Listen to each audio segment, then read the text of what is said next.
Utah's offense did not score a touchdown in the first quarter versus San Diego State. Is this something to be concerned about, or is this just a one-time aberration? We're talking about it on today's episode of Locked On Utes. You are Locked On Utes, your daily podcast on the Utah Utes.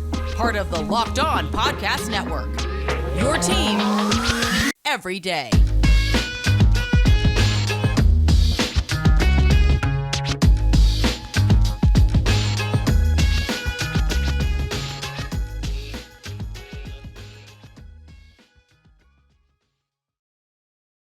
Hello, everyone, and thank you for making Locked On Utes your first listen every single day. We do greatly appreciate it. We are available on all platforms, including YouTube. Always appreciate you guys liking and subscribing to our show, and we would love to hear your feedback as well. My name is JT Wistrcill, former student intern inside the University of Utah Athletic Department, and on today's show, we're going to be talking about this Utah offense. Do they need to start faster going forward? Is this something to be concerned about? Also diving into Utah's offensive line, how they are coming along, and evaluating what Jaylon Glover's role in the backfield is going to be going forward now that Chris Curry is out.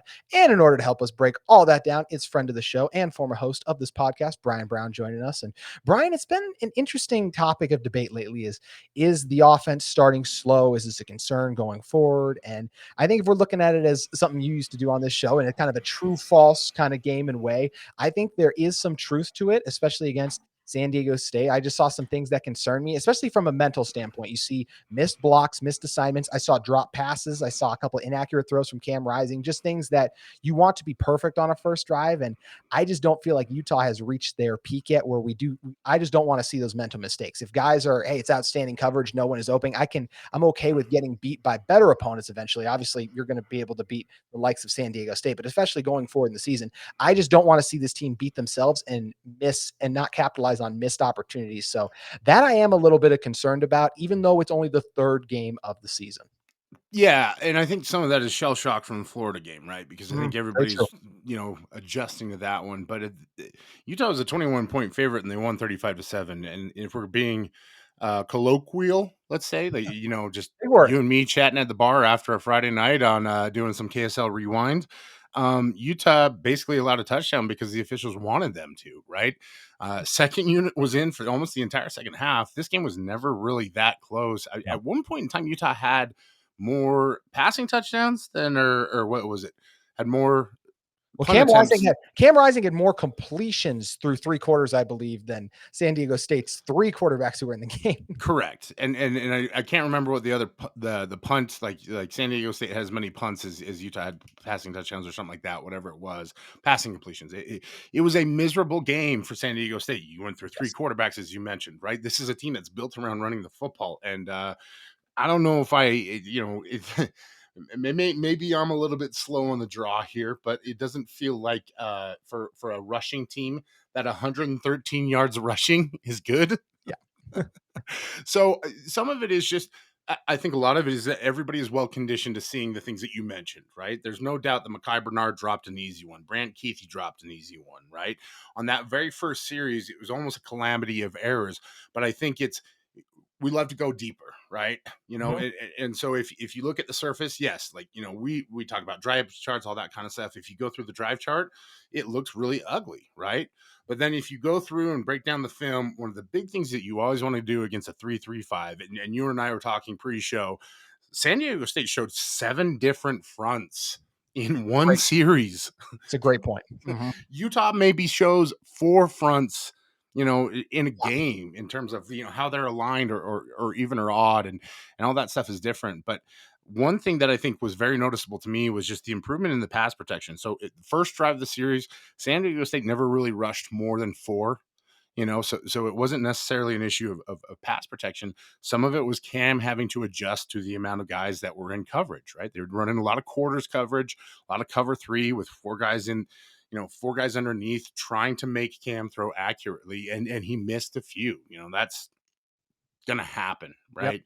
Yep. I think the other part of it too, like when you look back at the film, Utah started out and wanted to go fast, and then they had all these interruptions and slowdown. The review for the targeting, right? dead ball whistles, Hey, all this really kind of quick, by the stuff. way, that was weird that he wasn't ejected for the targeting, because that to me Yeah, seemed pretty clear targeting, and they didn't even throw it initially, and then there was this whole confusion thing. It was a rough start for the officials to that game. it was, and listen, it's Pac-12 officiating, and apparently, if I say anything on Twitter, we're BYU fans or whatever it is. But this is the issue, right? This is the problem. This is why you expect consistency from these crews, because when that crew disrupts the flow of the offense, now all of a sudden they're out of rhythm. And why that's important is because Utah was in 12 personnel almost the entire time in that first series, and that matters because they were in 4 and 5 wide sets a lot of the time, meaning that they were splitting tight ends out, right? And when you're mixing up personnel and stuff like that, if you go no huddle, it doesn't allow San Diego State to match it, doesn't allow them to adjust. If you look at the times where Utah went no huddle in that very first series, and in the first quarter alone, every single time that they went no huddle and San Diego State had to go to their base front, it was positive yardage for Utah. And the one play that you and I kind of talked about pre-show was, there was one where it looked like to me, as I'm, and I'm an amateur here, and I'll post a video of it tomorrow or Wednesday when I can get to it. But it looked like to me that Utah originally was planning on a slide protection, and that's where you slide out to try and block whatever defenders are far out on the edge. It's shortest way to a quarterback is that diagonal line straight inside.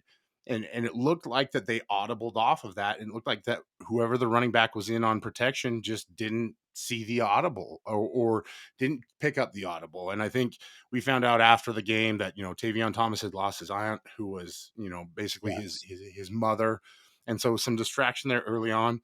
Very understandable, right? And on Incredible for that him to even play in that game. For him to be like, "I'm still gonna go out there for my teammates, for my brothers, try to stand on there." Just incredible perseverance by him, and truly a team player as well, and that just speaks to the character he has, a guy who's been through so much in his life to still go out there, fight, and battle.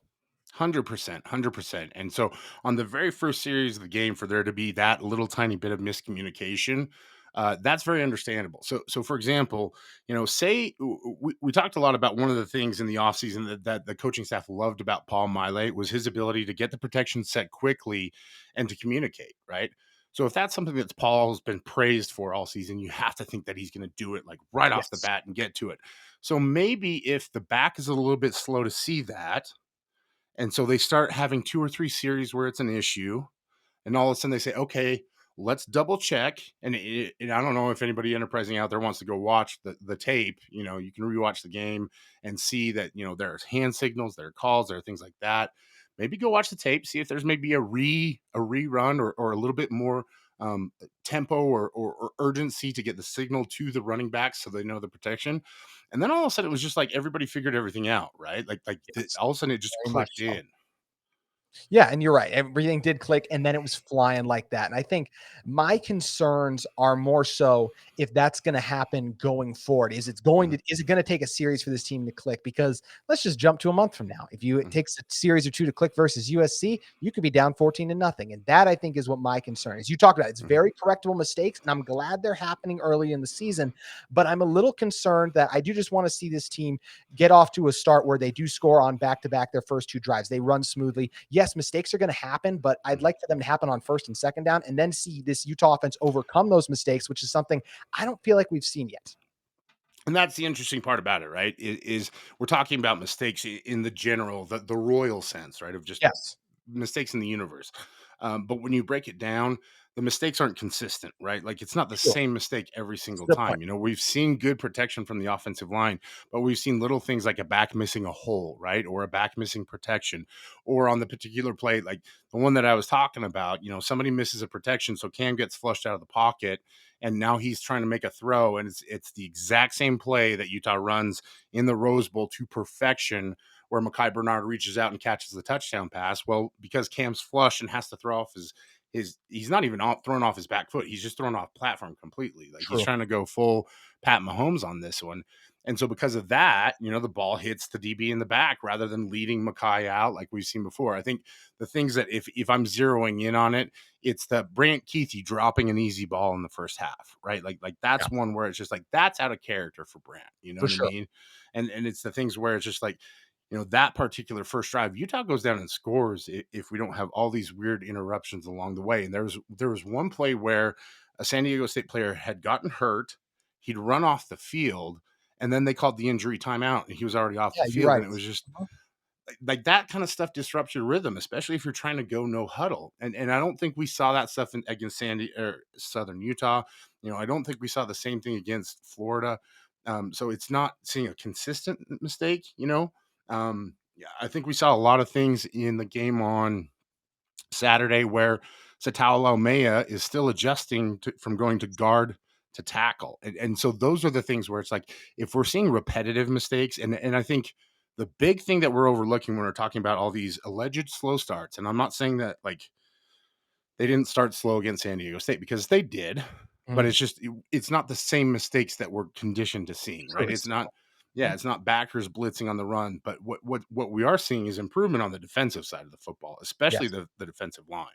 100%. Junior Tafuna is a guy Kyle Whittingham specifically pointed out to in his presser today and talked about just in general, the defensive line. They have all been Mhm. outstanding. In general, the defense has looked lights out. They have gotten off to fast starts against inferior opponents, which is what you like to see. And as you mentioned, this is a Utah team so far that they've made a mistake and they learn from it. So Mhm. you just hope going forward each week you get better, you get more consistent where you don't see those mental mistakes and things pile Yeah. up.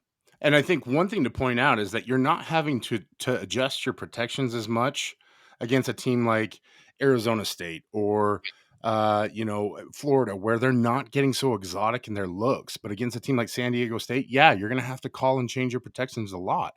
So that's why this one's coming up in game 3 and not in game 1, right? And you think about it, like Paul Miley and Tavion Thomas did not play a lot of games together last year, so they're still trying to get on the same page as well. It was mostly Nick Ford at center for most of the year.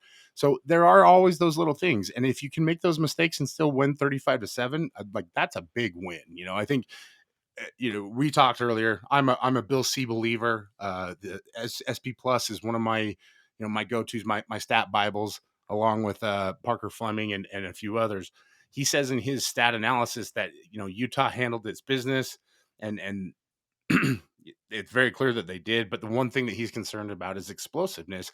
And I think that is actually becoming an issue, right? Like Mhm. explosive plays are not nearly consistent as they need to be for Utah. And so I think, that's the one where it's like, now we got to start seeing some explosive plays as they get into conference play. 100%. And one of the things, Brian, you were talking about as pertains to some of the issues this Utah team has had, those singular issues, as you mentioned, has been communication along the offensive line and guys like Sataoa Laumea getting settled in a new position. And we're going to talk more about the offensive line and how they fared through 3 games so far this season in just a second. But first, want to tell you guys about Upside. From cringing at the pump to getting an eye-popping check at your favorite restaurant, inflation is hitting us all where it hurts, and it really hurts. That's why I started using Upside. Upside is an incredible app for anyone who buys gas, groceries, or dines out. With every purchase, I'm earning cash back thanks to Upside. Guys, Upside is super easy to download and set up. And as it mentioned, you guys can start saving some money and getting some cash back. So to get started, download the free Upside app or use the promo code LOCKED and get $5 or more cash back on your first purchase of $10 or more. Next, claim an offer for whatever you're buying on Upside. Check in at the businesses, pay as usual with credit or debit card, and get paid. In comparison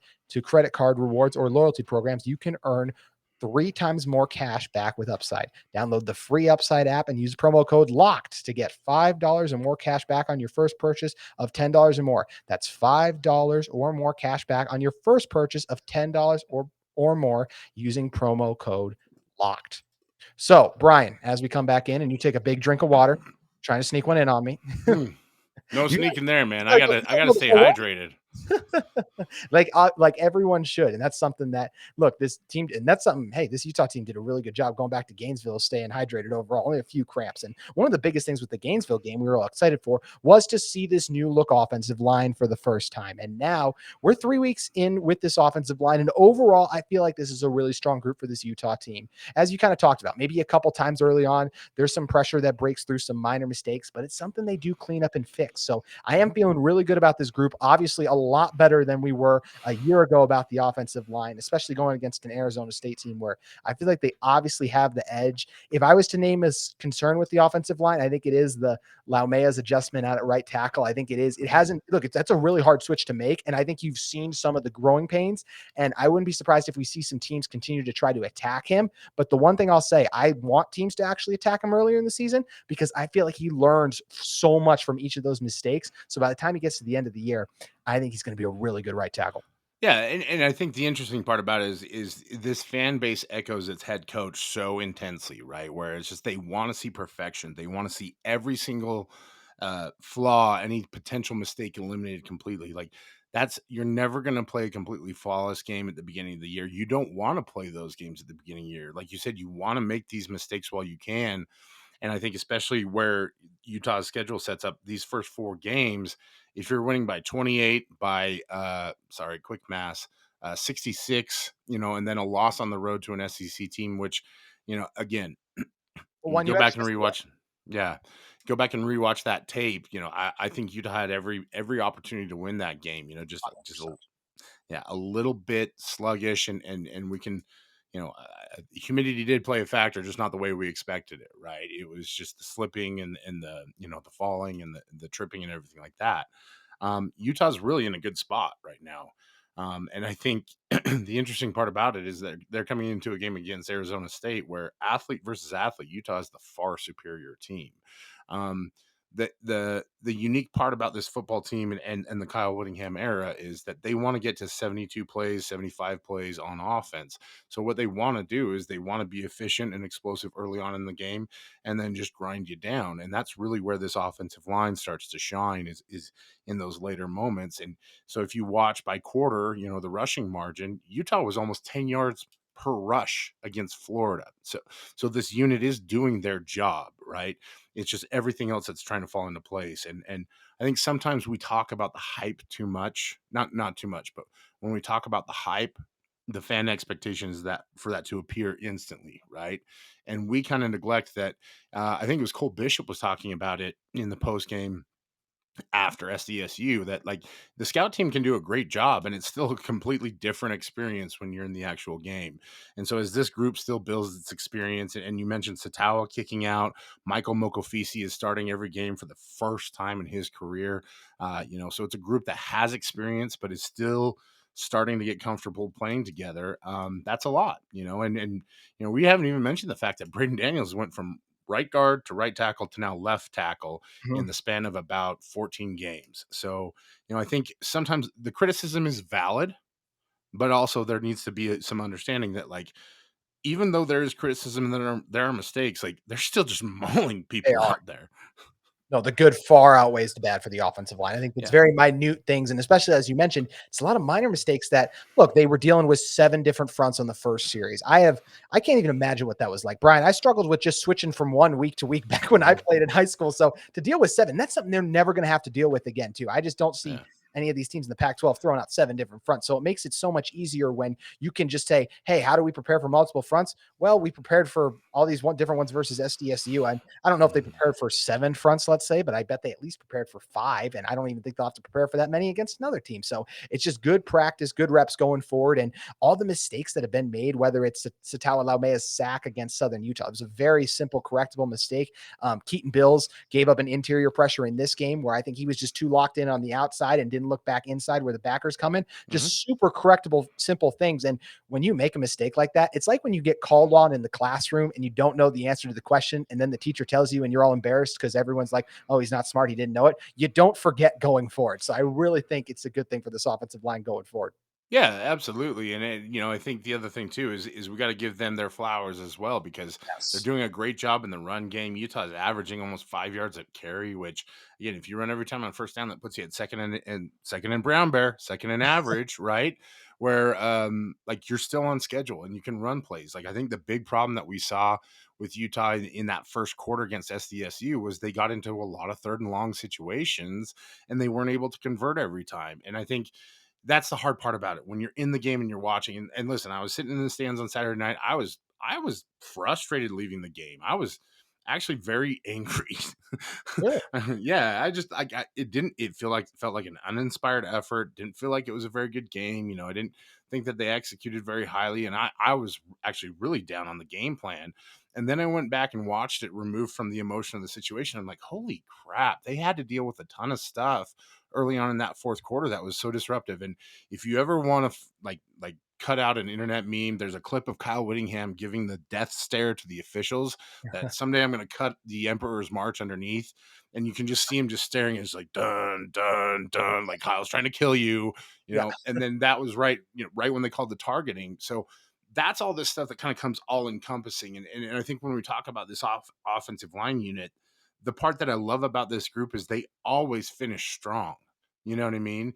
And I guess my question to you is there a team out there that is so explosive that you can't overcome a slow start in the Pac-12 right now?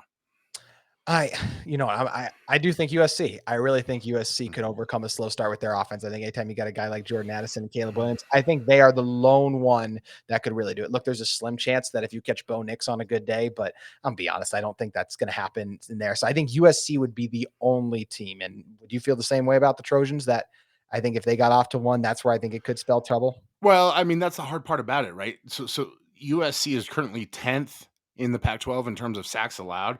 The only schools who have allowed more sacks are Washington State and Cal. Washington State's breaking in a D2 quarterback. So that means that USC is susceptible to something, right? Very true. Pressure. What does Utah Yes. do extremely well right now? Pressure, right? Like we saw the pass rush explode in essence Yep. against San Diego State, and you've seen that Utah started to introduce personnel and like Samote Peppa. The return of Devin Kafusi was a welcome addition, and he and Peppa in that 1-3 combo really make a great team. And I think even in the pass rush, it was really good. You're seeing Lander Barton just take these explosive steps forward. I Got a mean, shout out post game from oh, and he of does not course he give those out did. for free.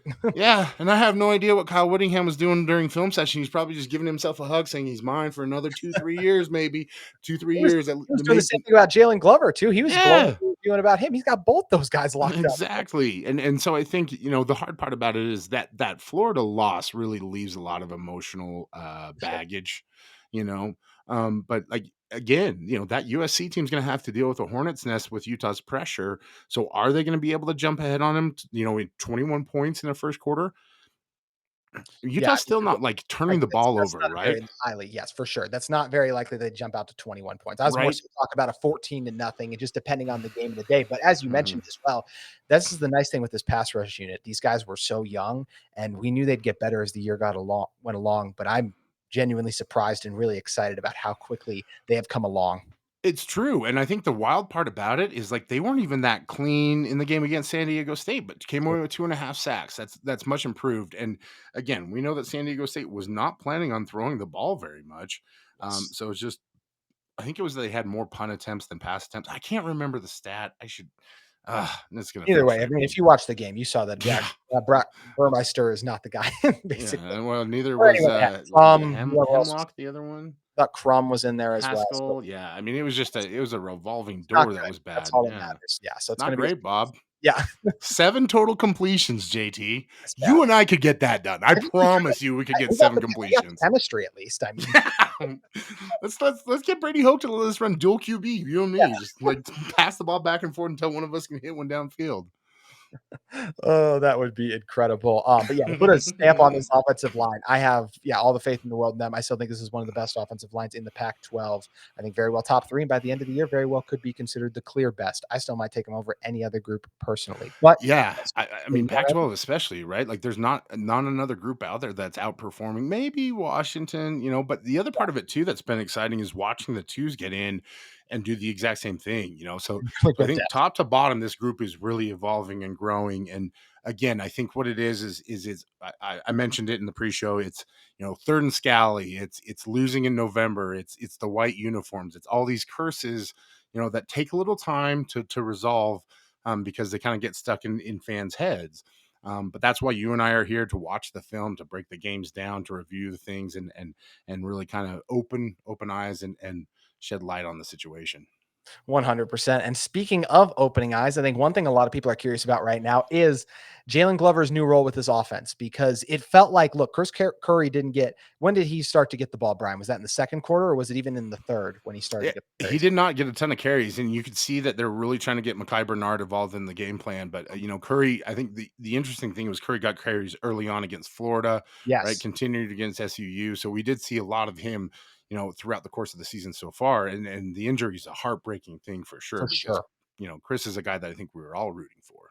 Yes, 100%. And glad he's going to be back with this Utah team next year, where he's going to have a chance to expand his role with this offense. But that was kind of going to be one of the interesting things to see coming out of this game if Curry didn't get hurt, is what does Chris Curry's role in this offense look like? Because it felt like Jaylon Glover's role in this offense going forward was going to be what it was in the Florida game, non-existent. Now there's a glimmer of hope for him. So if I put the over under at carries for Jaylon Glover per game at 3, are you taking the over or the under in that?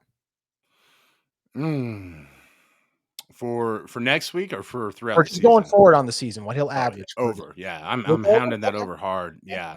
So I think really what it is Jalen brings. So we're still seeing some things from him where he's not quite there, right? Like where he's learning how to hit the angles and what when to hit the hole. But what is there is clearly the instincts, the vision, He's the explosive. balance. Yeah, the tough, hard running. He's very good with. We haven't seen him be loose with the football, which that's a huge thing with Kyle Whittingham and any team that he's ever coached is you got to protect that football. So I think that's the kind of stuff that we're definitely going to make. We're going to see more of Jaylon Glover, and the other part about it too is he's a freshman that they really want to get involved because Tavion's gone next year. Davion's Um, gone. yeah, And Mackay could very well be as well. I mean, people forget, look, he's been with this team for 4 years. When you've been in college for 4 years as well, like, he might wanna go test the waters too. So we don't know if either of those guys will be back. And as you mentioned, Tavion is definitely going to be gone, and Mackay is very much so up in the air. yeah, and I think as we go back to looking at our friend Bill Conley and his statistics, he's getting 7.7 yards per touch. So that's again we're almost 8 yards every single time he's touching the ball. That's a big thing. The only guys on the team that are any better, that were better during the San Diego State game were Devon Vele, who had 9.5 yards, and Dalton Kincaid, who had 12.7. But again, Dalton only had I think 3 catches, and Devon had more. Whereas I believe Mackay had 10 total touches, if I'm not mistaken. So again, that kind of explosion is easy for people to see. What's going to be hard is that he's not going to put up the pure numbers that most people would correlate with being an explosive back. He is younger. He entered school when he was 17. So I think that does maybe play a role in things where he could possibly stay for 4 years and then, or stay another year and then leave for the NFL. But I think regardless, this team knows that they're going to need a diverse set of players, and it's going to require Mackay, it's going to require Tavion, it's going to require Jaylon, and they're going to need to get all these guys up and going for that slate where they hit UCLA, USC, Washington State, and then I think it's actually Oregon State right before UCLA too. Like that's a So brutal stretch. You're going to need all those guys ready to go. yeah, it is good to have the depth, and it's why we even hear guys like Charlie Vincent going to be elevated as well. Some Mhm. of the other guys on this Utah team get those opportunities. So, I mean, going back to answering my own initial question, I do think he'll for sure get over 3 against Arizona State, because look, I don't think it's going to be a very good game. I think that team's in disarray. I'm going to turn it over to you in a second, and I'm curious to hear what your thoughts on that game are going to be. But as it pertains to Glover, it's going to be interesting because he is the version of him we're seeing right now is going to be drastically different by the end of the season as well. So it is how much you trust him. At the moment, I'll go with the under for 3 carries per game overall, because I do think this Utah team is going to be in a decent number of close games. And it's nothing against Jaylon. I think Jaylon is a fantastic back. He is the future of this Utah offense to me. That's how good I think Tavion and Mackay are, where it's tough to take them off the field. That's why I think he won't be able to get. I think he'll get 1 to 2 carries per game, and then they'll kind of rotate their stars back in there, because I think both those guys are 2 of the better backs in the Pac-12 for sure. And even if we're doing in the country, I think if you're talking about backfield tandems, I think Mekhi Bernard as well as Tavion Thomas are right up there. And Brian, would you agree with that? Absolutely, and I think this is a unique conference where there are a lot of talented backs. There's Charbonnet at UCLA. There's the big what's his name now? I can't remember at Oregon State. And he's a really talented back, and so that's a real feather in Utah's cap to have that kind of production out of their running back position. And I think you're right. this is a team and a unit that has to continue to get that run production. I will be curious to see how much Jaylon gets used, and even what the status of Tavion Thomas will be, because I think Yes. Tom Whittingham mentioned that they weren't exactly sure if he's going to be available for the game or not, and how that influences the offense as well, because that's a very dynamic change in terms of the type of run game you're going to produce.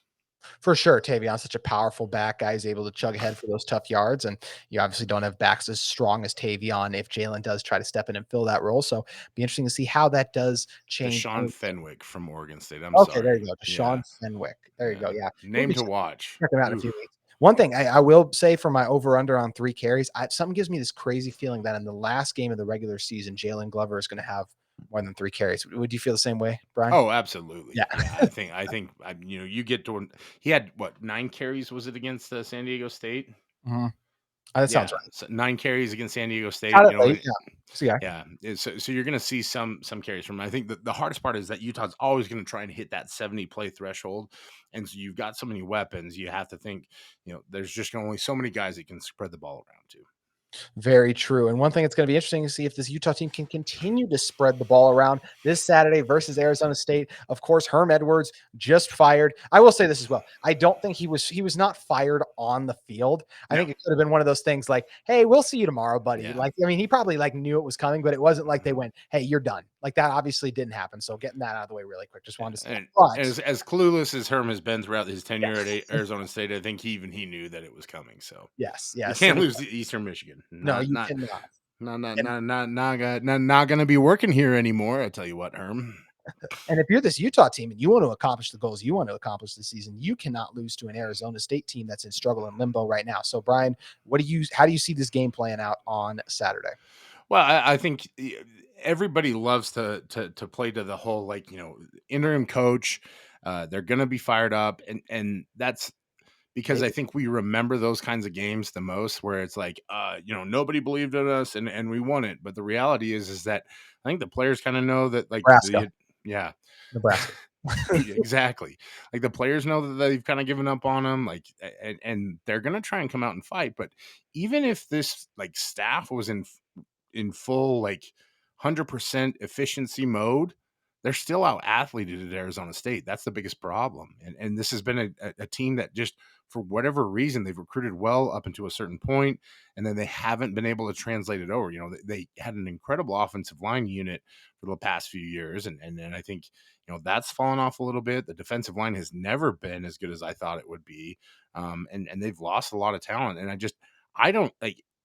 The easiest way to break down a game is ask who's the better quarterback, and I don't think it's even close in It's this not. one. It's not. No, Emory So, Jones, he's athletic. He can make some plays that will get some first downs and things. He mhm. will also make plays that will lose you a game. And that's Yeah. something that, for the most part, Cam Rising. I mean, let's take away look. He made one mistake versus Florida, but outside of that game, even he was really strong. So Mhm. he's not that kind of quarterback. He's the guy who gets it done in the moments. And obviously, I feel the same way as well. But Brian, we always appreciate you stopping by. What are the couple of things you have coming up? Yeah, so we'll tease it a little bit here, but gonna try out a new thing during the game. I'll talk about it a little bit more on Twitter. You can find me at Brember SLC. And then Friday, I'll actually be filling in on the drive with Porter Larson. So come have fun with us. I believe it's from 2 to 6 on that one. Um, so I'm excited about that. And then, of course, you can always find you and me doing some sorts of shenanigans along the high school levels as well. One of my favorite parts of this season for sure. That goes both ways, my friend, as is having you on this podcast each and every week. So we always appreciate you stopping by. If you guys are in the market for a second listen every day and you're interested in Pac-12 talk, head over to Locked On Pac-12, where host Spencer McLaughlin and other local experts will take you around the conference in under 30 minutes. Spencer, of course, talking about the Herm Edwards firing, as well as recapping a lot of the game's action from last week and previewing the upcoming matchups that have us excited about week 4 of the college football season, with conference play getting underway. Make sure you guys keep it here for at the Locked On Utes podcast. We got a ton of exciting content coming up, as well as I got a new backdrop. So appreciate all of you guys for supporting the show, and have a great day.